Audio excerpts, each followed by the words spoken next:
Actually, I was going to talk about these things. So I'm not too happy that Dasha Karmura proposed that, and what I'm going to say in my concluding remarks have all been said now. But may I, for the sake of protocol or ceremony, try to now round up, and I'm going to elaborate on some of the key proposals that have just been aired.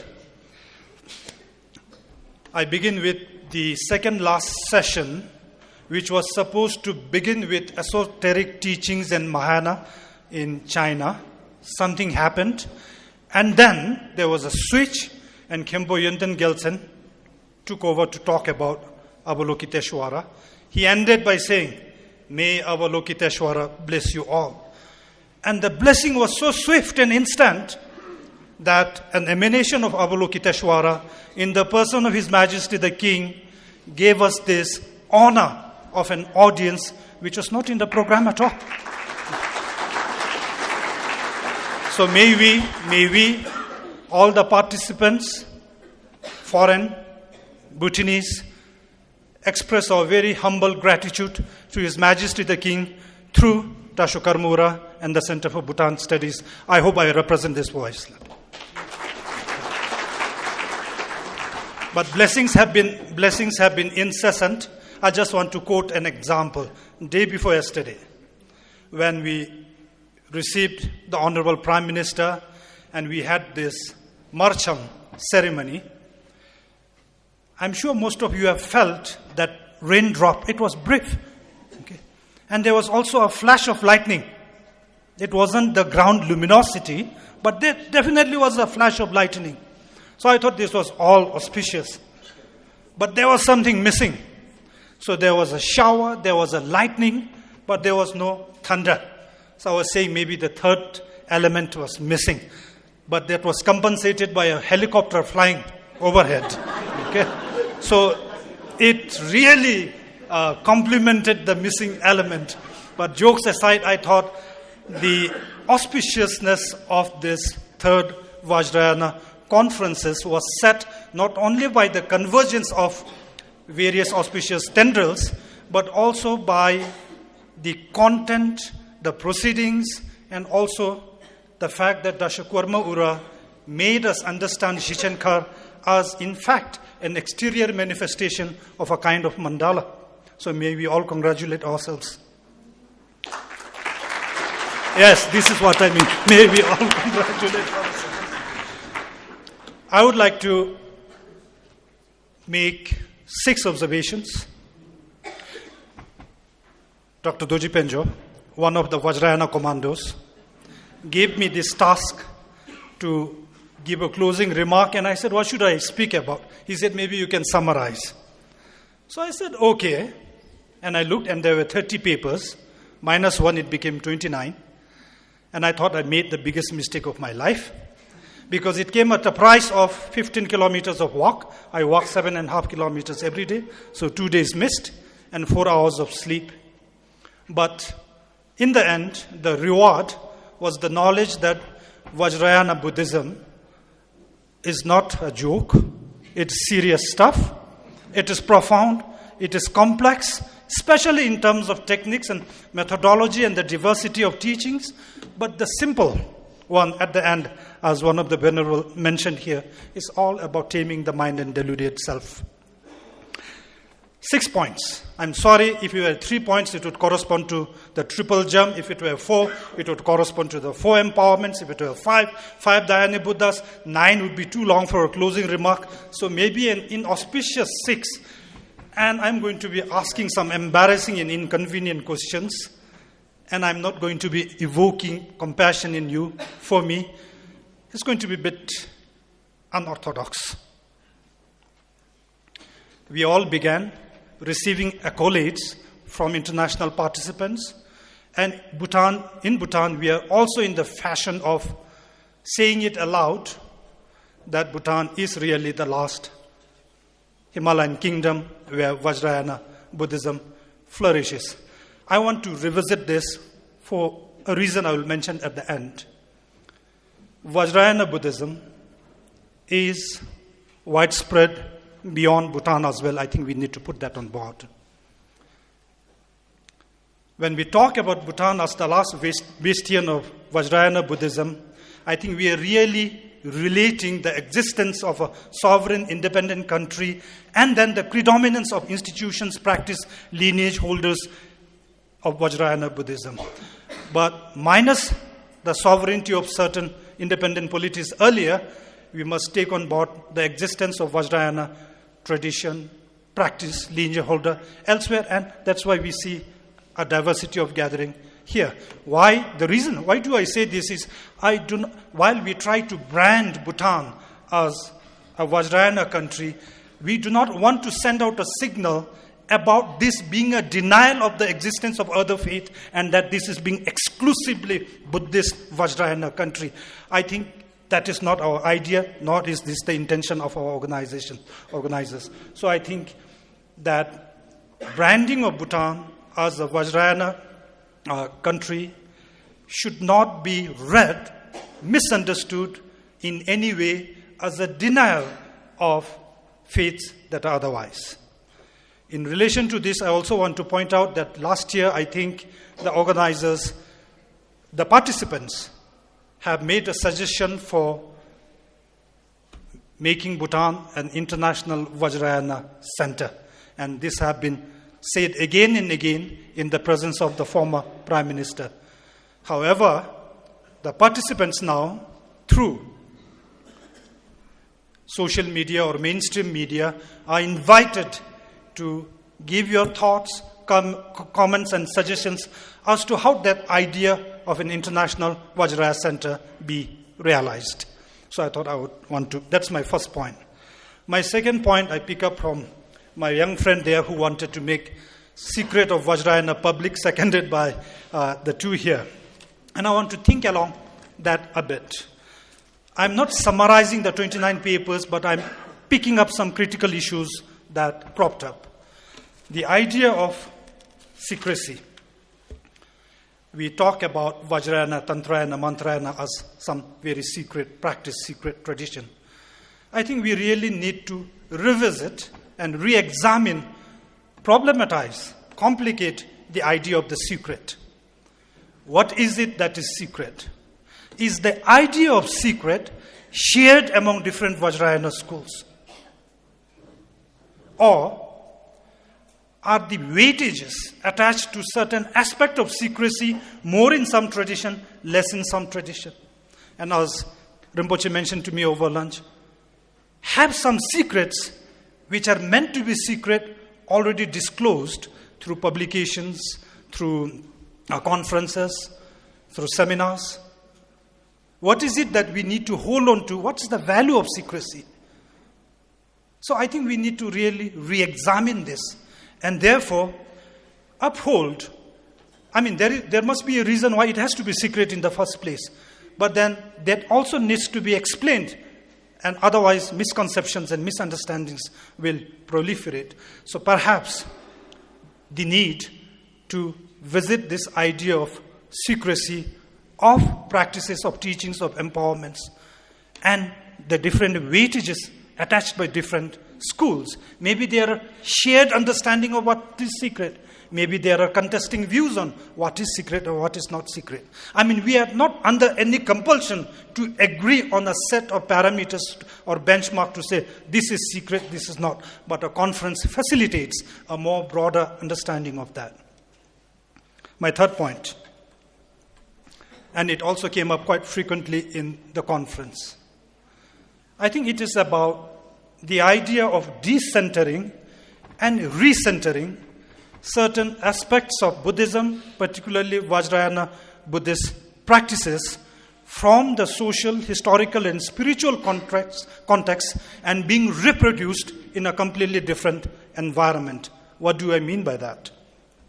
There is a growing concern, I think, among scholars, among practitioners, that perhaps either as a result of modernization or of being in a postmodern society, that certain ideas, certain concepts associated with or originating from Buddhism, Vajrayāna Buddhism, are being practiced or applied in a setting that is totally divorced from their spiritual moorings.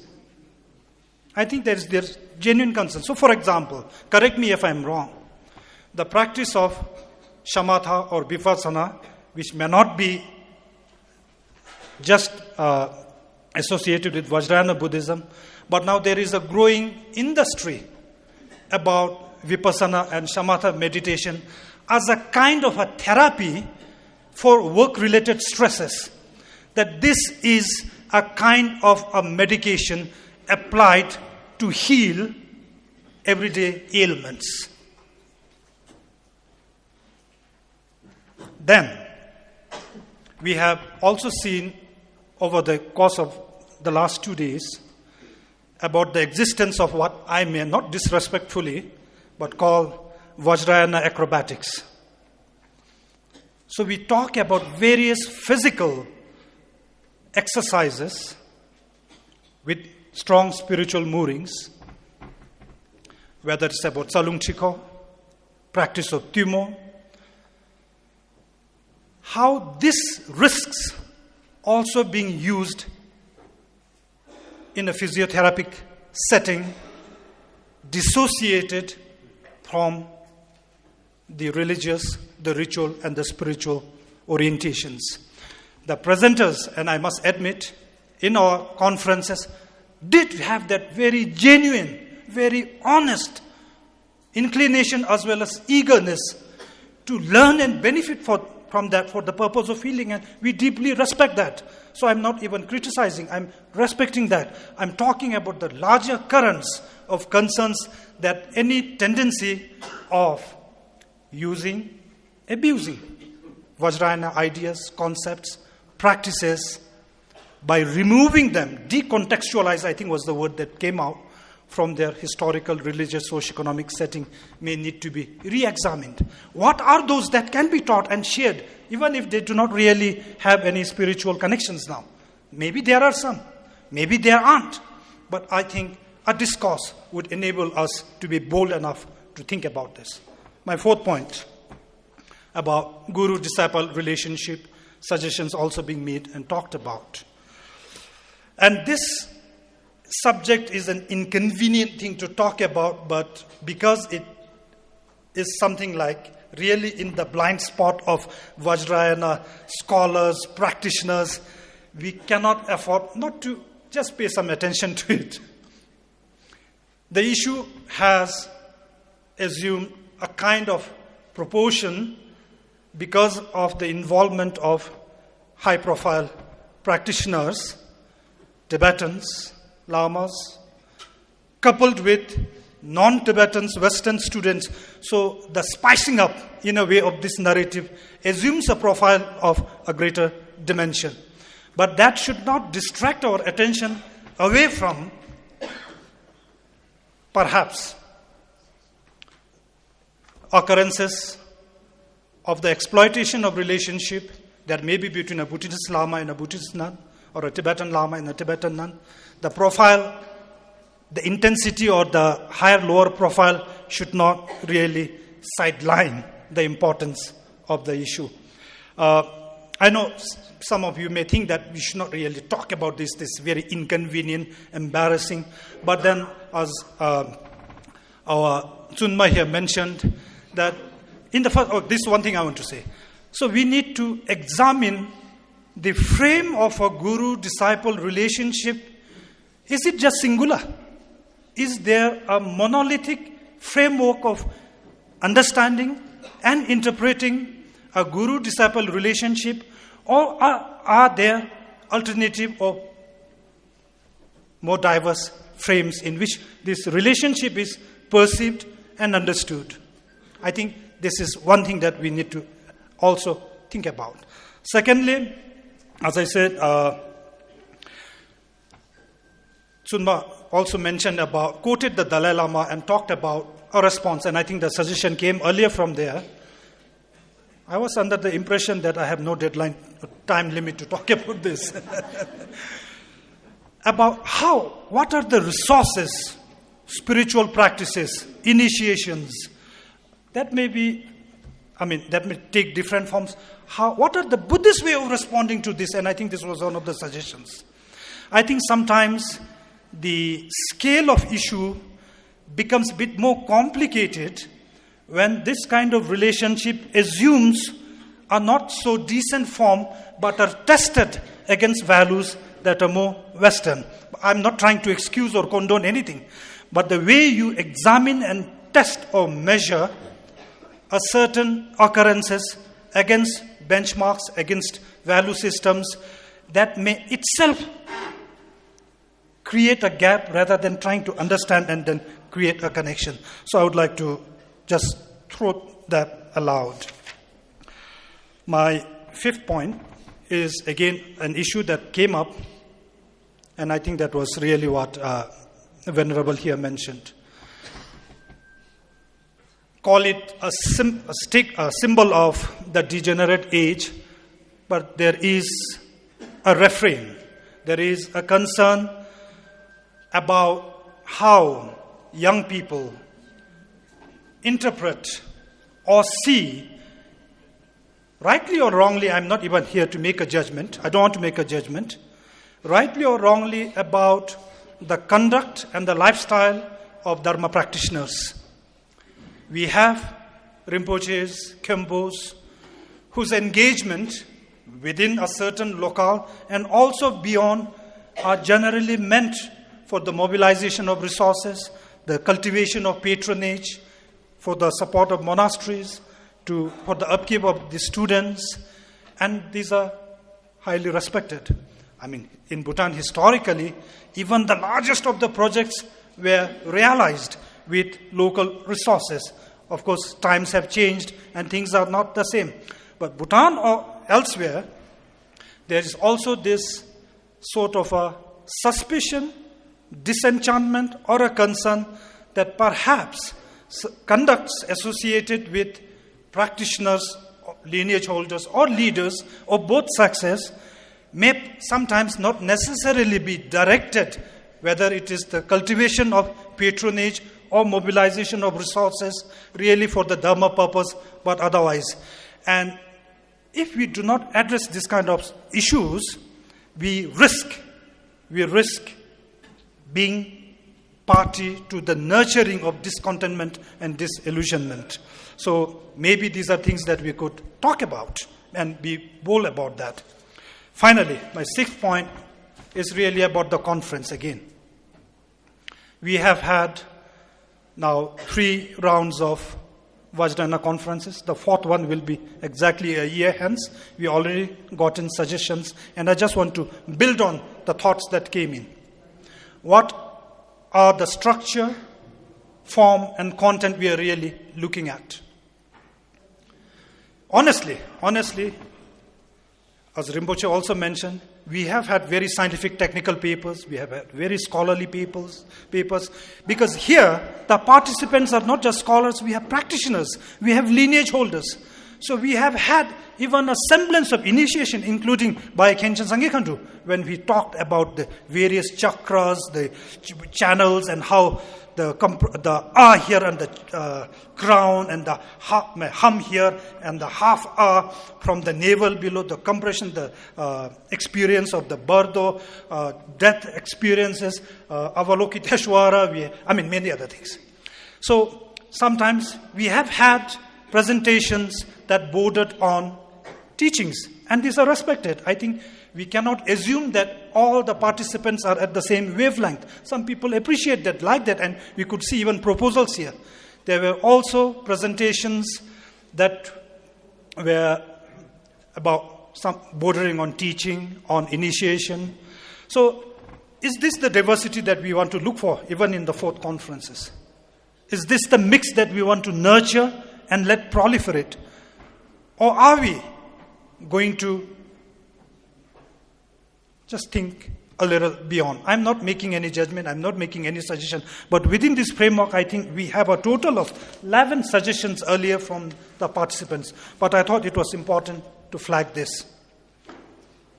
How do we carry this conference forward? It is almost an institution by itself.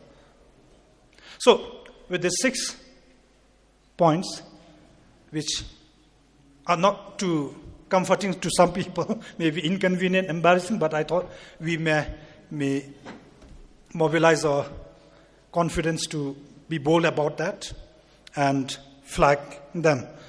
With this, may I, on behalf of the participants, although each chairperson of the panels and the panelists themselves have said so, echo this sentiment of our deep sense of gratitude to Dasha Karmura, Dr. Doji Penjor, and the entire team, most of whom we saw and many others whom we didn't see working behind the scenes to make this conference successful. So we thank the Center for Bhutan and GNH Studies and the Central Monastic Body, and I'm personally honored to be given an opportunity both to chair a session and also to address you. Again, in the tradition of Vajrayāna, my heartfelt apologies for anything that I have said may have sounded as ridiculous or demeaning, which I did not intend. My sincere apologies, and I'm going to practice Vajra Satta later in the evening to follow up on this. Thank you, and Tashtela.